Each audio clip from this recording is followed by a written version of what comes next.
Paz do Senhor, meu irmão, minha irmã, meu amigo, minha amiga, bom estarmos aqui para falar da palavra do Senhor. E aí, como está a sua vida? Passado, presente e futuro? Pois é, a nossa vida se resume em tudo isso. O que passou não tem mais como mudar. Já foi, já aconteceu. O que vai acontecer tem como a gente mudar a rota, não tem? Então, o hoje, o presente é muito importante na nossa vida, naquilo que pensamos estar fazendo na nossa vida ou praticando na nossa vida para alcançar os sonhos, tudo aquilo que a gente quer. E Deus, Ele tem poder para trazer o sonho à existência, à realidade. Aquilo que eu não consigo, que para mim parece muito complicado ou às vezes até impossível, para Deus é possível. Aliás, a palavra de Deus diz disso em Lucas, que para Deus nada é impossível. Tudo aquilo que estiver em consonância com a vontade dEle, pode se cumprir na minha e na sua vida. E eu quero falar sobre isso, um passado de dor. Pode sim, eu e você, diante das circunstâncias da vida, ter um passado de dor. Alguma coisa que aconteceu, alguma coisa que foi feita de forma que talvez você não teve nem culpa, mas aquilo provocou uma dor, provocou uma frustração, uma decepção, provocou perdas físicas, espirituais, algo que machucou você, que deixou feridas, que elas já podem até estar cicatrizadas, mas a marca continua ali, né? A cicatriz continua. Não dói mais, talvez no toque, quando você vê uma cicatriz. Mas quando você lembra de todo o sofrimento que você vivenciou, você fala, poxa, foi muito dolorido tudo aquilo que eu vivenciei. Pois é, isso é fato na nossa vida física. Mas você sabia que o Senhor Jesus, Ele entende isso e Ele consegue então mudar essas circunstâncias para que a gente possa viver uma vida de alegria, uma vida de paz, uma vida em abundância nele? Vamos para a palavra de Deus para você entender o contexto? Um passado de dor? Olha só, Gênesis, último capítulo do livro de Gênesis, capítulo 50, versículo 20, diz assim: Vós, na verdade, intentaste o mal contra mim, porém Deus o tornou em bem, para fazer como se vê neste dia, para conservar muita gente com vida.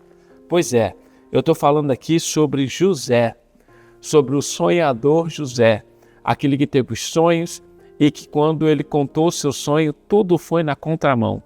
Mas quando chega no final, o resultado final, ele diz aos seus irmãos que eles tinham, na verdade, intentado o mal contra ele. Ou seja, fizeram ele sentir dor, decepção, frustração. Você imagina, quando ele foi vendido pelos irmãos. Olha que tristeza. Você vê seus irmãos ali, então, vendendo você. Isso é muito ruim, né? Quando você não tem um real valor que você tem para aqueles que estão ao teu redor. Isso foi uma trairagem, né, dos irmãos.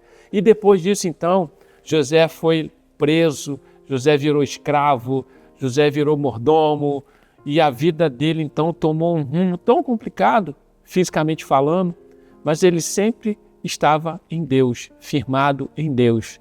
Deus estava sempre colocando diante de Deus a sua vida. Até diante das possibilidades físicas que ele poderia talvez mudar aquela circunstância, como quando ele estava na casa de Potifar, né, sobre a mulher de Potifar, e ele falou, não, eu não vou fazer isso. Então você vê que até ali ele manteve um espírito de excelência. E aí depois o Senhor honrou ele. E ele então no final da vida ele veio falar isso, que na verdade intentaram o mal contra ele. Na verdade fizeram ele sentir dor. Na verdade machucaram o coração dele, os sentimentos, a vida dele.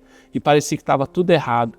Mas quem está firmado em Deus, porém Deus tornou tudo em bem. Para que ele pudesse então chegar ao final ali e poder abençoar a vida dele e abençoar a vida da família dele e de tantas outras pessoas. Você sabe o contexto da vida de José, que ele virou então, abaixo de Faraó, era ele que mandava ali no Egito.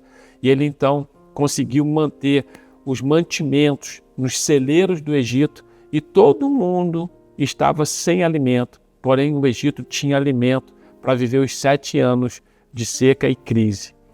Assim é na minha vida e na tua vida. Um passado de dor, eu tenho, você tem, sim, diante de tantas frustrações e circunstâncias que vivenciamos.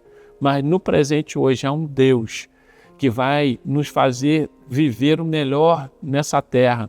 e vai mudar esse mal em bem. Que isso seja uma realidade sobre a sua vida. Eu não sei qual é o teu contexto de vida, mas há uma possibilidade enorme de você conseguir, em Jesus Cristo, conseguir alcançar aquilo que é sonho, se tornar em realidade. Que isso seja algo que vai acontecer na sua vida, desde daquilo que você precisa, até às vezes aquilo que você não tem nem entendimento, mas o Senhor sabe o que é o melhor para você lá na frente. Aquilo que estão intentando contra o mal sobre a sua vida vai ser transformado em bem, porque o Senhor é poderoso para transformar circunstâncias e situações, tirar José da prisão para levar ele como um governador do Egito. Amém? Vamos estar orando sobre isso? Senhor Jesus, eu sei que há circunstâncias nessa vida que provocam dor, frustração e decepção. Mas muitas das vezes, meu Pai, tudo isso vai nos fortalecer e vai nos dar, Senhor, uma nova perspectiva de vida, porque o Senhor está conosco. E aquilo que parecia algo ruim vai se transformar em algo muito bom lá na frente, diante daquilo que o Senhor tem para cada um de nós. Que isso seja uma realidade sobre a vida do meu irmão e da minha irmã. Que o Senhor possa enxugar as lágrimas do meu irmão e da minha irmã, mudar essa circunstância de vida e trazer a realidade, a existência, aquilo que é sonho. E mudar, Senhor, todo esse cenário. Nós sabemos e entendemos que o Senhor é poderoso para fazer isso, como fez na vida de José. Amém? Deus te abençoe, Deus te guarde. Amém.